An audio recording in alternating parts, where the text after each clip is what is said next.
shared it. He's got the biggest mess to clean up than any other president has had before him. Thank you, Mark. But you know what? I believe he is a smart man. I believe that he has surrounded himself with smart people. And I know for a fact that if each of us make a commitment that we're going to work with him to get the change that we want to see, we will in fact be successful. It is our job, because remember, President Obama has no vote in Congress. It's all those other people you sent to Congress that have votes in Congress, okay? So when he's been in office for 24 hours and people start saying, my life didn't change, remember, he doesn't have the vote. But it's our job to hold those people with the vote accountable for moving his agenda forward.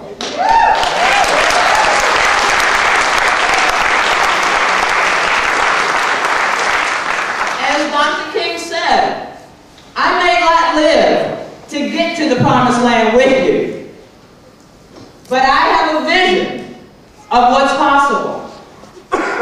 I believe we all share a like-minded vision.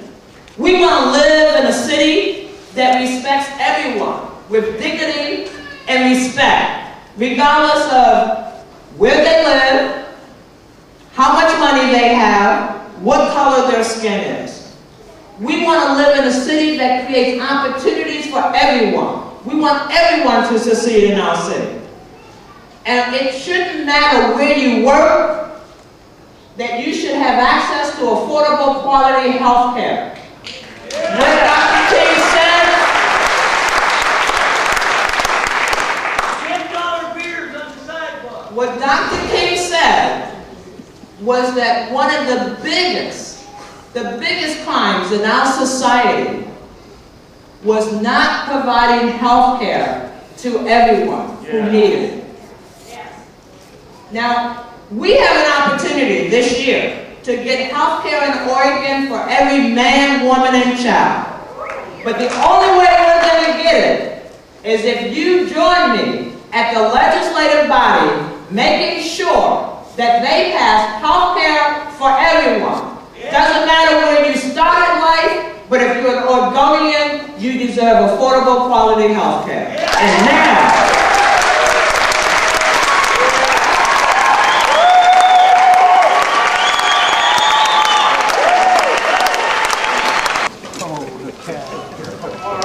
what a celebration, huh?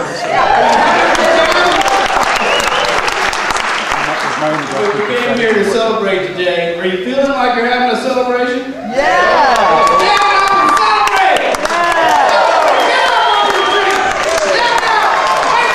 feet! Stand up! Make some noise! We got some next steps. My name is Ron Williams. I'm the Portland organizer. I'm a community organizer with Oregon Action here in Portland. And let's celebrate community organizers.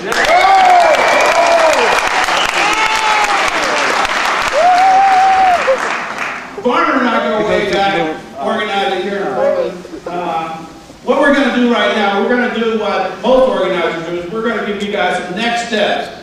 I specifically want to give you next steps as it relates to health care. I want to finish. I want to make that quote that Martin Luther King used on health care very clear. He says, "Of all the forms of inequality, injustice in health care is the most shocking and inhumane." Oregon Action, we've got principles that we prescribe, that we support, that we push as part of our healthcare issue, our initiative that we're working through here in Oregon. We're working both at the state level and we're working at the federal level. At the state level, we have I want to give you guys some action steps outside on the desk. On the first table, as you see, as you go out, you'll find a commitment sheet that says, yes, I will commit to the following healthcare action steps. that I will talk to my family, friends, and neighbors regarding the need to take action, that I will participate in Oregon Action's Lobby Day in Salem, March 18th, that I will contact my senator or representative by calling, emailing, or writing a letter, that I will become a personal advocate with my healthcare provider in my own behalf, and I will join a grassroots effort such as Oregon Action to reform our healthcare system. Are those things you can commit to? Yeah! If you can commit to that, stand up and say, I commit! I commit!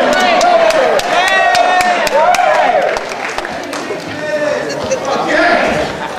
All right. The other thing you can do is one of our senators, Ron Wyden. We've been trying to get him to sign on to a national Healthcare for America Now campaign.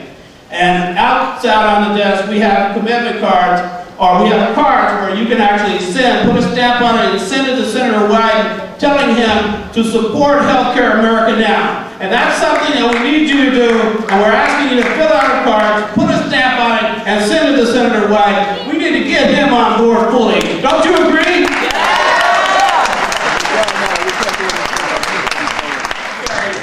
Thank you very much. You're welcome. Thank you.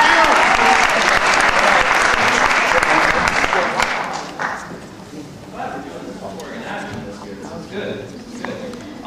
We also have, is anybody here with Jobs with Justice? Yeah. Jobs with Justice. You have their postcards on the Employee Free Choice Act here today.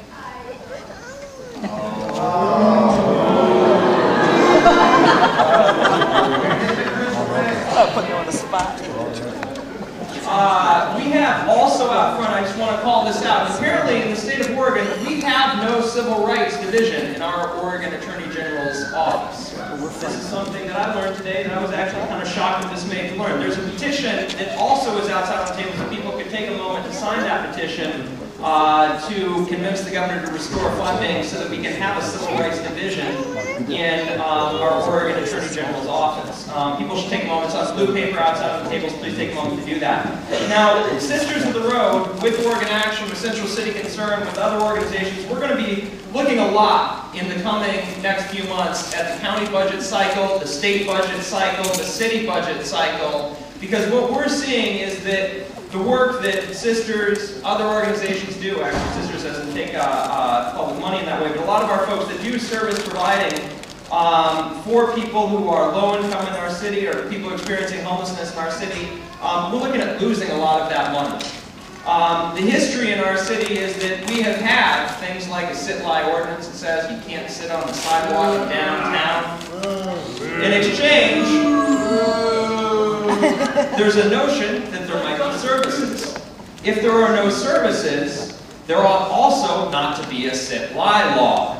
Yeah! So what we're going to be doing over the next few months is engaging our community, working with the service providers and saying, look, we can't be cutting services and having laws that make it illegal to be homeless in our city. We can't have those two things. Those two things are contradictory. We can't have those things. What we're asking you to do is to support Sisters on that. People who are donors to Sisters, we appreciate you doing that. People who receive our newsletter, we appreciate that. If you're not on our action list, we have sign-ups, our action info sign-ups. We're also going to have those. We want people to sign up for that, and that's going to be a way for you to be engaged over the next few months in the work that we're going to be doing to deal with that, and also some of the other laws that negatively impact people based on their housing status. Another way to put it, camping ban might be criminalizes homelessness, which is something I'm sure everyone here opposes. So with that,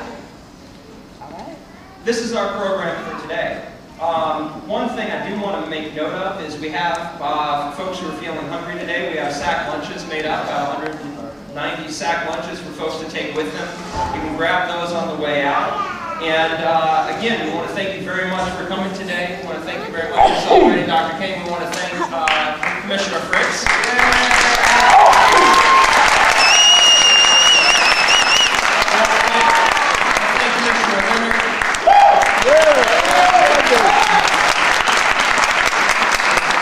We want to thank Representative and whatever in the future, Joanne Bowman.